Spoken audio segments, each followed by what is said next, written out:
बाद, जैसा कि आप लोग गुज़श्ता दर्स में तौहीद का माना, मफ़हूम और उसके कुछ ज़रूरी मसाइल आपको बताया गया है, और बात यहाँ तक आके रुकी थी कि दुनिया में शैतान जिस चीज़ की सबसे ज़्यादा कोशिश करता है वो ये है कि इंसान तौहीद से भटक जाए, और उसके लिए उसकी पहली कोशिश कौम नूह अलैहिस्सलाम के सिलसिले में की।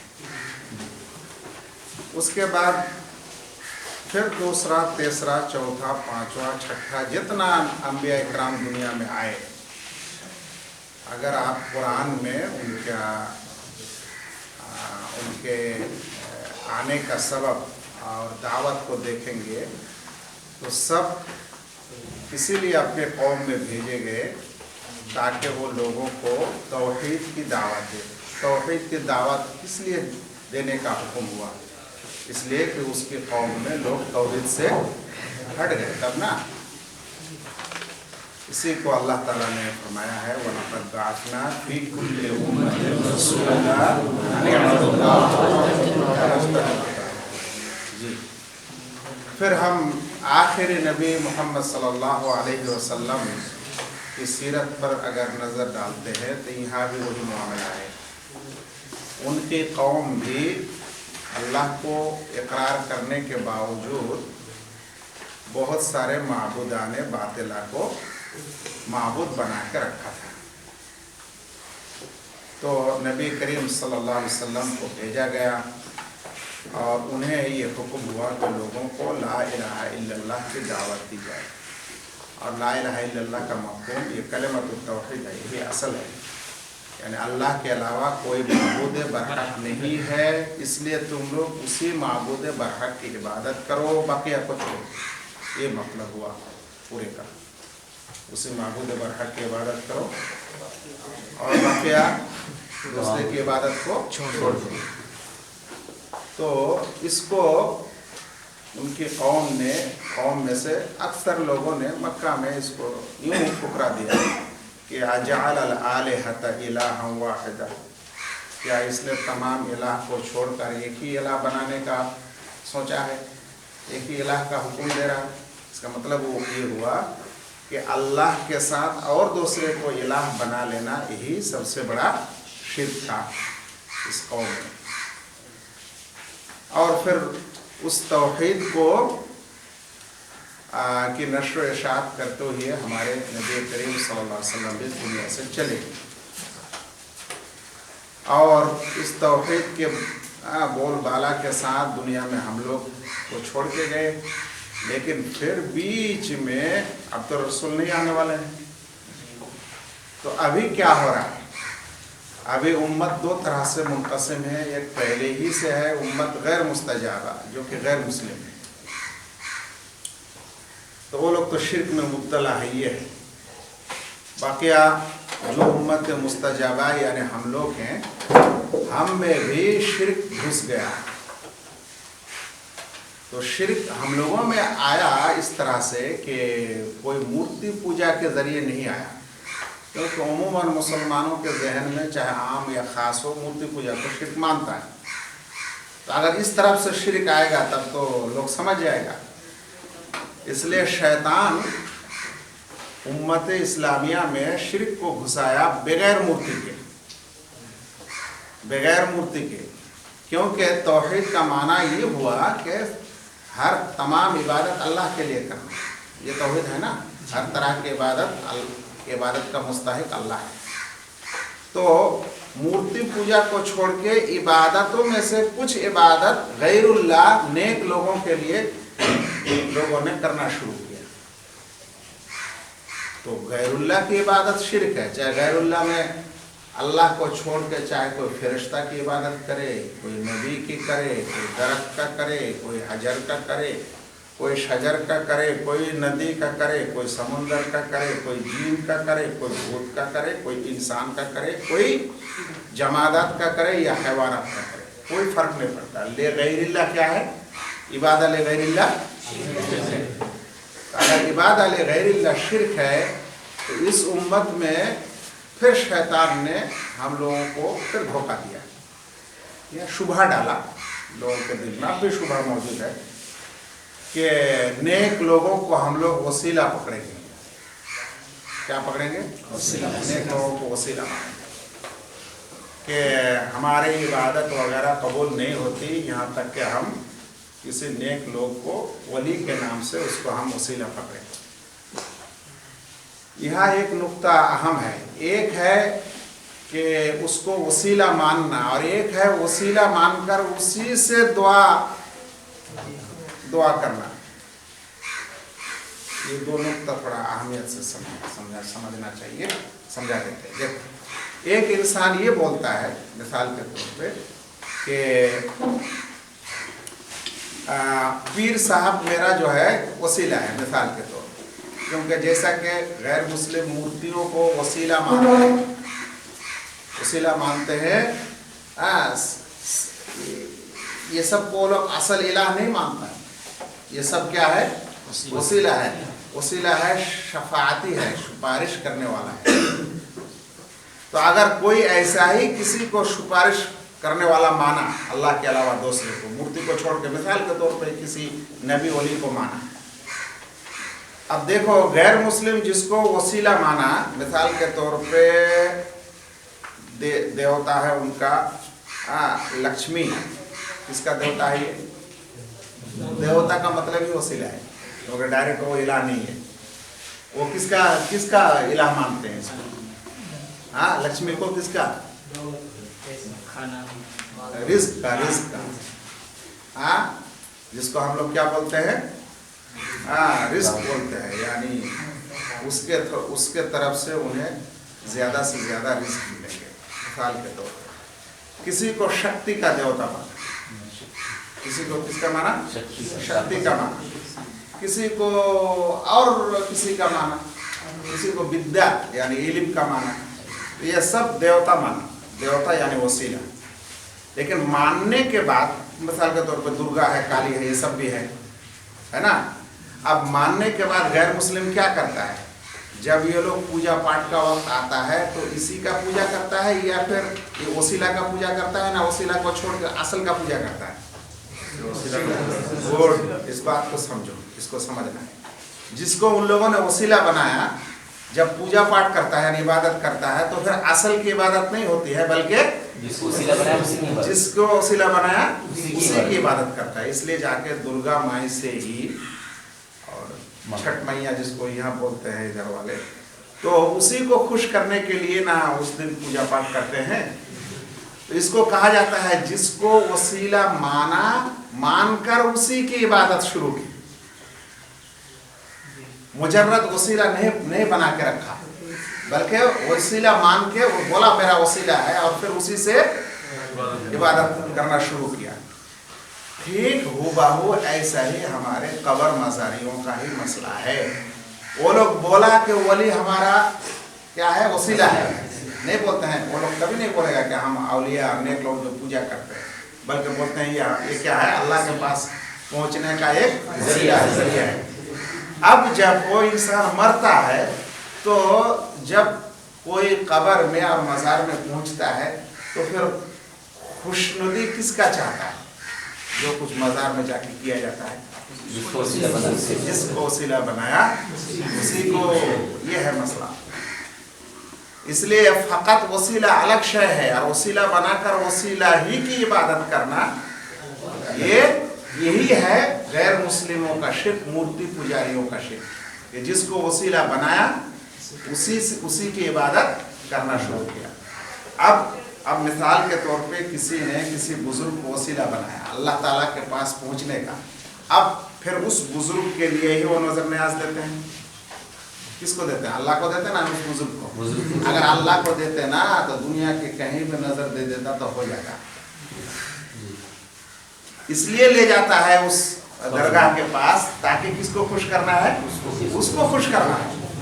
تو یہاں مثال کے طور پہ جب نذرانہ ایک عبادت ہے اس کو دی گئی تو یہاں صرف العبادہ للہ ہوا یا لغیر اللہ؟ پھر یہ شرک مثال کے طور پہ. اور دوسرا جب انہیں کوئی مصیبت آ پڑتی ہے تو دعا کرتے ہیں. ایک دعا ایسی ہو سکتی ہے کہ اللہ فلاں ولی کے وسیلہ سے ہماری دعا قبول کر لے. مثال کے طور پہ کسی نے چشتی کو وسیلہ بنایا, ہندوستان میں مشہور ہے خواجہ غریب نواز معین الدین چشتی.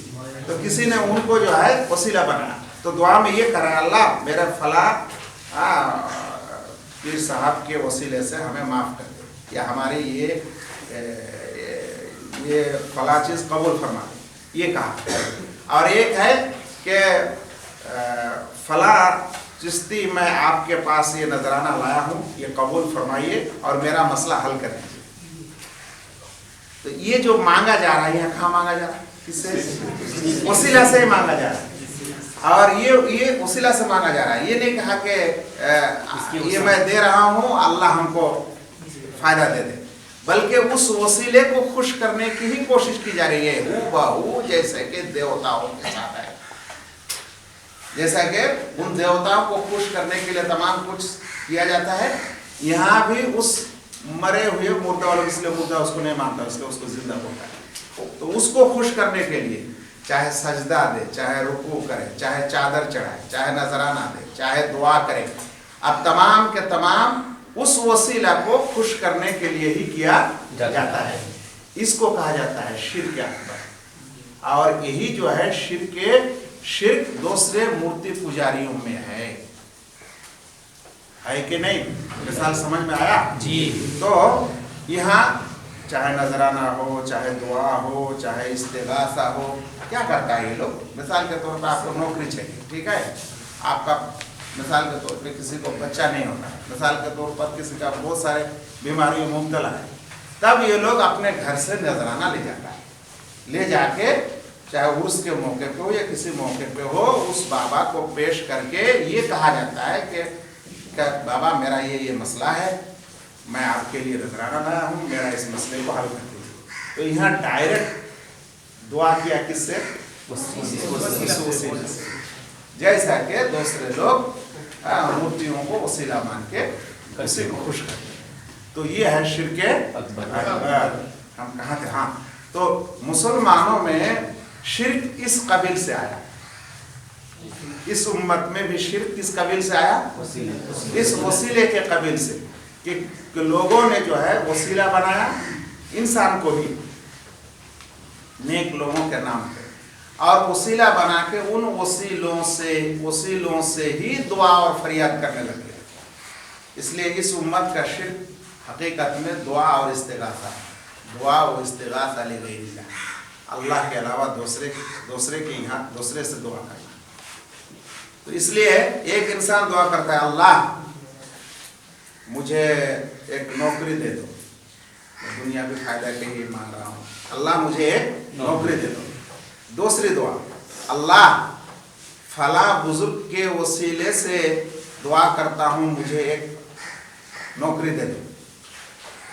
تیسرا فلاں بزرگ آپ کے پاس یہ نذرانہ پیش کر رہا ہوں, آپ اللہ سے وسیلہ لگا کے مجھے ایک نوکری دے دو. تینوں ایک ہی ہے؟ پہلا والا کیا ہے؟ دعا لغیر اللہ, دعا للہ, اللہ مجھے نوکری دے دو. اور دوسرا یہ کہا کہ فلاں کے وسیلے سے ہمیں نوکری دے دو. اس کو بولا جاتا ہے وسیلہ بے جاہ شخص, کسی شخص کی عظمت کو پیش کر کے وسیلہ طلب کرتا ہے. اس لیے وہ لوگ جب دعا کرتا ہے نا تو کہتا ہے کہ محمد صلی اللہ علیہ وسلم کے وسیلے سے, روضہ شریف کے وسیلے سے دعا کو قبول کریں. ایسا نہیں بولتا ہے؟ سنتا ہے نا. تو وہ ہے بدعتی وسیلہ, وہ شرک نہیں. وہ یہ نہیں بولا, وہ وسیلے سے نہیں مانگا, کہا کہ وسیلہ دیا اور مانگا پھر کس سے؟ اللہ سے. فلاں کے وسیلہ سے میرا دعا قبول فرمائیے, یہ کہا اللہ فلاں کے وسیلے سے میری دعا कबूल कर लीजिए, फलां के वसीले से मेरा ये दान खैरात कबूल कर लीजिए। तो यहाँ वसीला से नहीं मांगा, मांगा किससे? अल्लाह से। लेकिन एक वसीला लाया एक शख्स का, एक बुजुर्ग का। किसका वसीला लाया? एक शख्स का, बुजुर्ग का। इसी को कहा जाता है कि तवस्सुल बेजाह शख्स, किसी शख्स की अजमत का वसीला देकर दुआ मांगना, ये बिदात है। लेकिन एक शख्स कह रहा है कि बाबा मैं आपके पास ये नजराना लाया हूँ, ये चादर चढ़ा रहा हूँ, मैं इस मुसीबत में मुब्तला हूँ, मेरे इस मुसीबत को आप दूर कर दीजिए। तो आप जिसको वसीला मांगा उसी से दुआ किया। गर्चे उसके एतकाद में ये हो कि हमारा वली डायरेक्ट हमको नफा नहीं दे सकता, बल्कि ये अल्लाह से नफा लेके देगा। तो अल्लाह से नफा लेके अगर देगा, ये भी अगर माना, लेकिन दुआ में उसी से मांगा, अल्लाह से नहीं मांगा, तो भी ये शिर्के अकबर ही है। अभी समझ में आया जी? तो अब पूरी दुनिया में शिर्क मुसलमानों में इस कबील से घुसा है। और हकीकत तो ये है कि इस वक्त जो सऊदी अरब है, ममलका अल अरबिया सऊदीया, इससे पहले सऊदी अरब में कौन हुकूमत कर रहा था?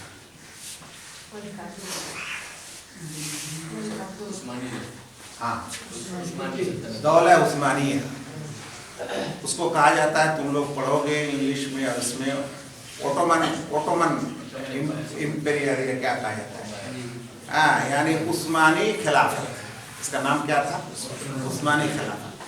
ये उस्मानी खिलाफत यानी मुसलमानों में पिछले ज़माने में सबसे बड़ी खिलाफत थी। समझ में आया? बहुत बड़ी खिलाफत थी। तो वही लोग सऊदी अरब में हुकूमत कर रहा था। सऊदी अरब के चूँकि बयाबा ज़मीन है, इसलिए आबादी बहुत कम थी, उसमें हुकूमत को खास कोई फ़ायदा नहीं दिखता था। एक खलीफा, एक हाकिम उसी इलाका को तवज्जो देता है जहाँ से कुछ बेनिफिट आता है, चाहे टैक्स के एतबार से वगैरह एतबार से। तो सऊदी अरब को वो लोग खास तवज्जो नहीं दिया। बाकी सऊदी अरब में सबसे अहम जगह हरम शरीफ है, मक्का और मदीना, क्योंकि यहाँ दुनिया से हज तो हर साल होता है। तो ये ओटोमन खिलाफत जो थे, ये उस्मानी खलीफा जो थे, यहाँ मक्का मदीना को भी खास तवज्जो नहीं दिया, बल्कि मक्का मदीना को वहाँ के कुछ लोगों के देखभाल में छोड़ दिया। उनको कहा जाता है अशराफ। क्या कहा जाता है? अशराफ। लफ्ज़ अशराफ का मतलब होता है, जो हमारे यहाँ जो लोग कहते हैं अपने आप को कि हम अल्लाह के रसूल के खानदान से, सैयद कहते हैं अपने आप को। हिंदुस्तान में क्या बोलते हैं? जानते हो कि नहीं, सब छिपाया है। हिंदुस्तान में जो अपने आप को सैयद बोलता है, उसका मफ़हूम होता है कि वो नबी के खानदान से है, ये उनका तस्वुर है। तो अरब में शरीफ और अशराफ उन लोगों का लक़ब है जो अल्लाह के रसूल के खानदान से हैं। तो मक्का और मदीना को भी वो लोग अपने अंडर में खुद देखभाल ना करके अशराफ के हवाले कर दिया। और वो दौला उस्मानिया में शिर्क व बिदअत का बहुत बड़ा बोलबाला रहा। यहाँ तक के मक्का और मदीना और वो जन्नतुल बकी या बकीउल गरकत, जहाँ कभी गुंबद नहीं होते थे, वो सब में गुंबद।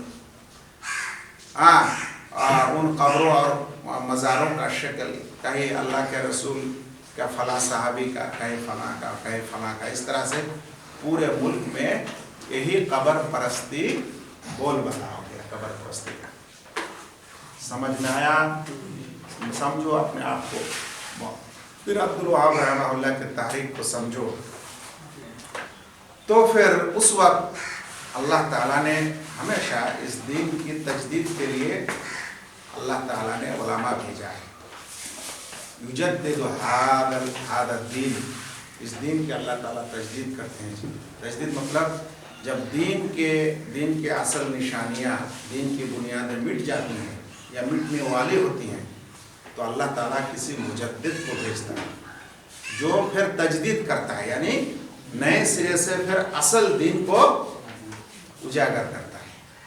अल्लाह ताला ने शेख मोहम्मद बिन अब्दुल वहाब रहमहुल्लाह को उसी ज़मीन में अल्लाह ताला ने उनको पैदा किया, और वो पढ़ने लिखने के बाद उसको पता ये हुआ, शऊर ये हुआ कि ये मुकम्मल एक शिरकी मुआशरा चल रहा है।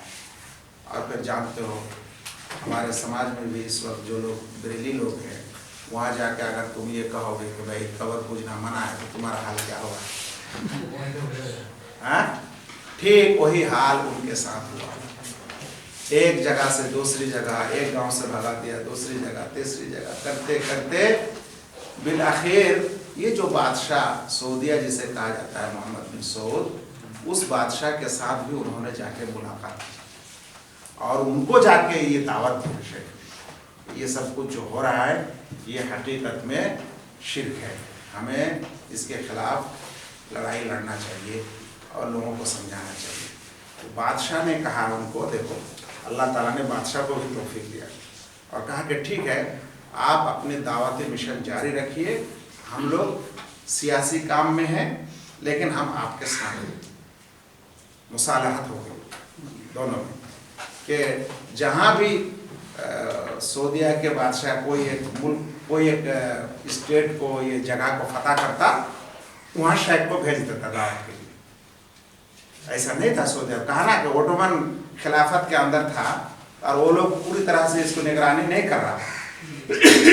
तो धीरे धीरे बादशाह जो है एक एक ज़मीन को फतह करते जाते थे और सऊदी अरब को बढ़ाते जाते थे।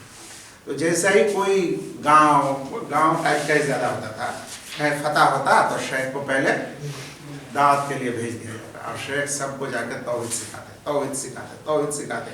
ऐसा ही जितना बड़ा सऊदी अरब बना उतनी जगह तक तौहीद भी फैल गया। इसलिए कहीं ऐसा जगह और बाकी नहीं रहा जहाँ तौहीद की दावत ना हो। और फिर बहुत सारे गुंबदों को वगैरह को तोड़ दिया गया वगैरह किया गया। तभी से पूरी दुनिया में ये हल्ला हो गया कि ये मोहम्मद बिन अब्दुल वहाब, ये वहाबी, ये इस्लाम का दुश्मन है और ये वलियों का दुश्मन है, ये नबी और रसूल का दुश्मन है। जो बोलना चाहिए ये सब बोलने लगा। तभी से उन कब्र मज़ारियों के पास वहाबी एक गाली हो गया, क्योंकि उन कब्र मज़ारों को जिन्होंने दुरुस्त करने गया, जिस शख्स ने उन्हें तौहीद की दावत देने गया, उसी शख्स पर वो लोग वहाबी नाम से इल्ज़ाम लगाया। और ये वहाबी गाली सऊदी अरब में तो अभी है नहीं क्योंकि तमाम मुआहिदीन हैं। अब दुनिया के तमाम मैं कर हिंदुस्तान नहीं पता, हिंदुस्तान ने दुनिया के तमाम कब्र मज़ार वाले वहाबी को बतौर गाली देते हैं। मैं इतना बैकग्राउंड क्यों खींच रहा हूँ? क्योंकि अब उसी शख्स ने, उसी शख्सियत ने इस किताब को लिखा, किताब तौहीद। सऊदिया में चल रही थी तौहीद की तहरीक मोहम्मद बिन अब्दुल वहाब रहमहुल्लाह के जरिए, और सऊदी अरब बन रहा था, ये नया सऊदी अरब। तकरीबन उसके आसपास हिंदुस्तान में अंग्रेज का ज़माना था। इसका ज़माना था अंग्रेज का, जिसको तुम सब जानते हो। मुगल पीरियड के बाद कौन आया था? अंग्रेज। तो ये अंग्रेज का जो ज़माना था यही वो ज़माना था। उस वक्त मौलाना अब्दुल कलाम आज़ाद रहमहुल्लाह कलकत्ता में हुआ करते थे। कहाँ हुआ करते थे? कलकत्ता। और उनका मुकम्मल खानदान यही कबूरी और मज़ारी क्या थे? कबूरी और मज़ारी। और घर में वो छोटा थे, उस वक्त छोटे थे और हमेशा अपने खानदान के लोगों के मुंह से सुनते थे वहाबी वहाबी वहाबी वहाबी। तो वो एक उनकी एक किताब है उर्दू में, बहुत अच्छी किताब, हर तालिब इल्म को पढ़ना चाहिए। आज़ाद की कहानी, आज़ाद की ज़ुबानी, उर्दू में है। बहुत बड़ी किताब नहीं है, तकरीबन इतनी ही किताब ये इस किताब आज़ाद की कहानी, आज़ाद की ज़ुबानी, उर्दू किताब है। अदब भी सीखोगे, बहुत कुछ नॉलेज भी मिल जाएगा। तो उस किताब में उन्होंने लिखा है इस वाक़या को जो मुझे आपको बताना है कि वो अपने ख़ानदान में जब बड़ा होता है और सुनता है वहाबी को, लफ्ज़ वहाबी, गाली लोग वहाबी को नापसंद करता है, हाँ ये वहाबी हो गया, ये वहाबी है वगैरह वगैरह, ये बोलता है कि नहीं। तो कहा कि मौलाना साहब कहते हैं, मौलाना अब्दुल कलाम आज़ाद रहमहुल्लाह, कि मैं ये वहाबी सुन के हमें ऐसा लगा کہ جو وہابی ہوگا شاید اس انسان کا چہرہ بہت برا ہوگا. یعنی چھوٹے بچے کے تصور میں آ گیا ہے کہ اتنا وہابی اس کے خاندان میں لوگ بولتا ہے, یعنی غلط معنی میں, منفی معنی میں, کہ اس کے ذہن میں تصور آ گیا کہ وہابی انسان جو ہوگا اس کا چہرہ کیا ہوگا, بہت بدصورت ہوگا, کالا کلوٹا ہوگا, کوئی داغ ہوگا اس کے چہرے میں. جی جیسا کہ ہم لوگ ابھی بچوں کو چھوٹے میں جب بھوت تو ذہن میں کیا آتا ہے بچوں کا, بہت ڈراؤنا ہوتا ہے, کالا ہوتا ہے نہیں. تو ویسا ہی وہ ان کے سماج میں وہابی لفظ سنتے سنتے اس کے ذہن میں آ گیا کہ جو وہابی ہوگا اس کا چہرہ کیا ہوگا, کالا کلوٹا بدصورت, کچھ نہ بھیانک ہوگا. کہا کہ ایک دن میں مسجد سے نماز پڑھ کے نکل رہا ہوں اور دیکھ رہا ہوں کہ کچھ لوگ ایک انسان کو گھیرا ہوا ہے, کچھ لوگ گھیرا ہوا ہے اور اس کو بہت سارا گالی گلوچ اور ادھر ادھر کر رہا ہے. تو میں جب نکلا تو کہا, سمجھ میں آیا کہ یہ وہابی آ جایا ہے. یعنی اس مسجد میں کوئی نماز پڑھا تھا جو آمین زور سے بول دیا تھا, رب الیدین وغیرہ کر دیا. تب وہ جب نماز سے نکلا تو وہی بدعتیوں نے اس کو ڈانٹ رہا ہے گھیر کے. اور مولانا ابوالکلام آزاد کہنا میں چھوٹا بچہ تھا, مجھے یہ سننے میں آیا کہ یہ وہابی آج پکڑا گیا ہے یہاں. تو جب وہابی پکڑا گیا ہے تو میں چھوٹا تھا, میں ادھر بھی جا رہا ہوں تو گھس نہیں پا رہا ہوں, دیکھ نہیں پا رہا ہوں, میں چہرہ دیکھنا چاہ رہا تھا. وہ جو تصور ہے کہ اس کا چہرہ ہے کیسا وہابی, کہا کہ ادھر گھوم رہا ہوں تو گھسنے کا موقع نہیں ہے, ادھر جا رہا ہوں تو نہیں ہے, چاروں طرف گھوم رہا ہوں لیکن اس کا چہرہ نظر نہیں آ رہا ہے. بالآخر میں ایسا نیچے کسی کے پیر سے اندر سے گھس گیا, پیر کے اندر سے گھس کے جا کے میں اس کا چہرہ دیکھ رہا تھا. لوگ کیا بول رہا تھا میں نہیں دیکھ رہا تھا, میں دیکھ رہا تھا اس کا چہرہ کیسا ہے, چہرہ تو اچھا ہے, کوئی داغ تو ہے نہیں. پھر پیچھے جا رہا, پھر آگے جا رہا, سب کچھ دیکھا کہ نہیں, وہابی کے چہرے میں تو داغ نہیں ہوتا. اب سمجھ میں آیا کہ کس حد تک لوگوں کو گمراہ کرتے ہیں وہابی کہا کہ اس کو مولانا ابوالکلام آزاد اپنی کتاب آزاد کی کہانی, آزاد کی زبانی میں ذکر کیا. یہ ماحول تھا یہاں ہندوستان میں ہی. پھر اس وقت اور اس ماحول میں, اس طرح کے ماحول میں کتاب التوحید پڑھنا, پڑھانا اور اس کی نشر و اشاعت کرنا کوئی جہاد سے کم نہیں تھا. اللہ تعالیٰ نے سعودیہ کو ایک مکمل حکومت بنا دیا علی التوحید, جو توحید پر قائم رہا. اس لیے سعودی عرب کا ہر بچہ, اس کو چاہے کچھ علم ہو یا نہ ہو, شرک کے بارے میں علم ہوتا ہے, بدعات کے بارے میں علم ہوتا ہے. کوئی اگر تعویذ پہن کے بھی پہنچ گیا سعودی عرب تو اس کا باپ ماں سے پہلے اس کا چھوٹا بچہ ہی کھول لے گا. ڈرائیور جو پہنچتا ہے ہمارے ہندوستان سے نا, تو اکثر کا تو یہی حال ہوتا ہے, کوئی بڑکا تعویذ کوئی ڈر سے یہاں, تو اس کا باپ ماں بولنا کی ضرورت نہیں ہے, اس سے پہلے اس کا چھوٹے چھوٹے بچے ہی کھول لے گا. یہ کیوں پہنا, آدھا شرک, وہ کہتے گا پریشان کر دے گا, کھول کے ہی چھوڑے. سمجھ میں آیا جی؟ تو اللہ تعالیٰ نے اس ملک کو, جو ان کے بیاباں ایک سہارا تھا, سوائے اونٹ اور کھجور کے کچھ نہیں تھا, اس میں اللہ تعالیٰ نے برکت دی. برکت دی کہ نیچے سے پیٹرول کیا کر دیا, پیٹرول کا کان نکال دیا. جب نکالا تو پوری دنیا والے اس کے پیر پہ پڑ گئے, چاہے امریکہ ہو, چاہے جاپان ہو, چاہے برٹن ہو, سب آ گیا. پرانا ایک تصویر گھومتا ہے, جب بادشاہ عبدالعزیز ایک جگہ جب بادشاہ بنے اور بیٹھے ہیں تو برٹن کا راجا آ کے گھٹنوں ٹیک کے اس کے سامنے بات چیت کر رہا ہے, گھٹنوں مٹی میں ٹیک کے, کیونکہ اللہ نے ایسی برکت دی توحید کی وجہ سے کہ اس کے سامنے دنیا کو گھٹنوں ٹیکنا پڑا. اور ابھی بھی وہی حال ہے. اور ہم لوگ اسی لیے کہتے ہیں جس سماج میں, جس ملک میں لوگ توحید پر قائم رہے گا, انشاءاللہ اللہ تعالیٰ اس کو آسمان سے بھی اور زمین سے بھی برکت عطا کرے گا. اور جس سماج میں یہ نہیں رہے گا بچہ توحید, اس سماج میں برکت کا کوئی امید مت کرو.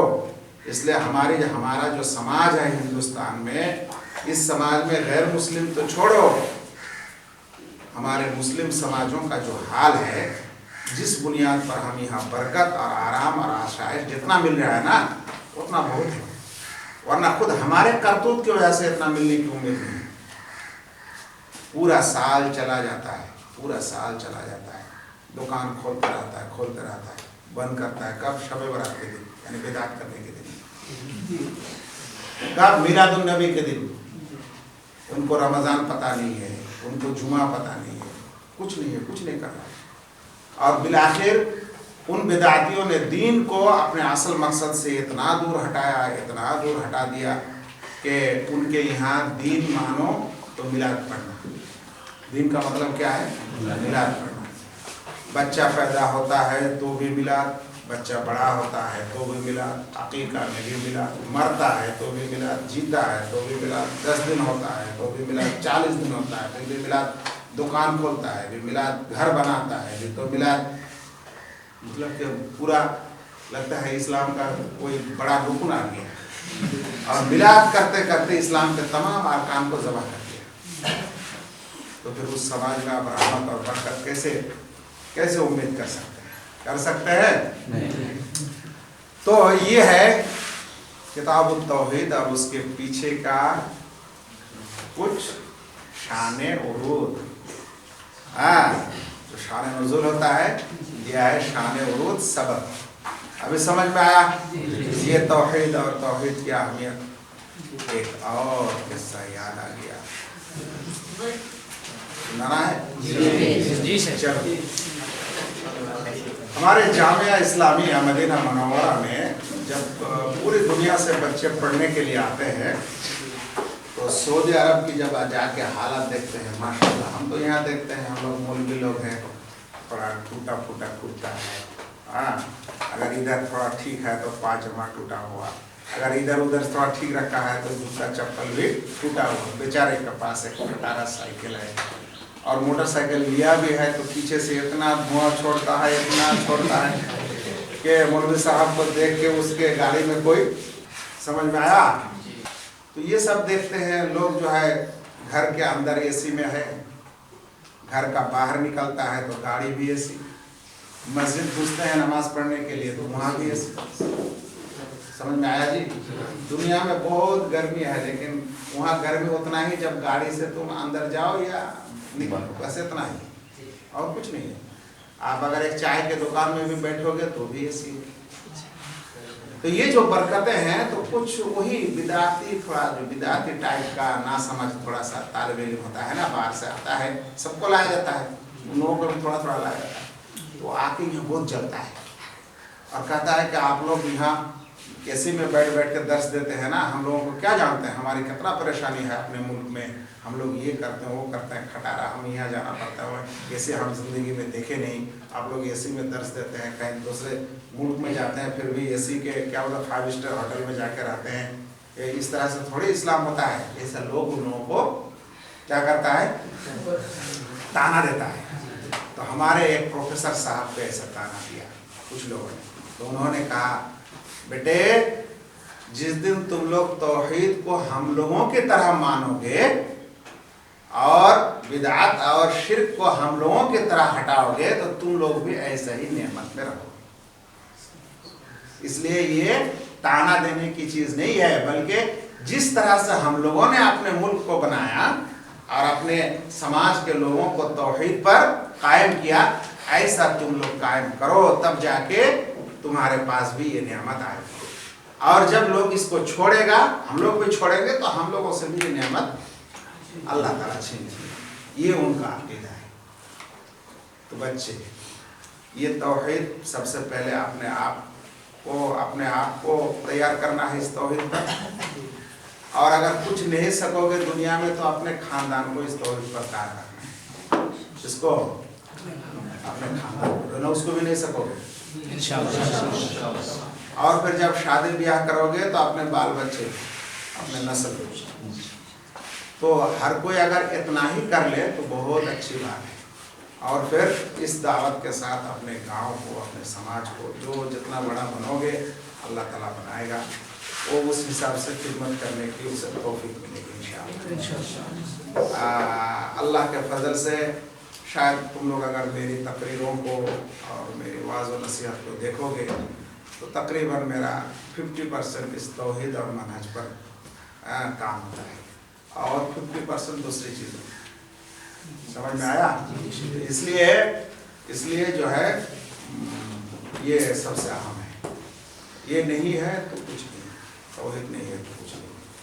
अभी हमारे पास कितना वक्त बचा है?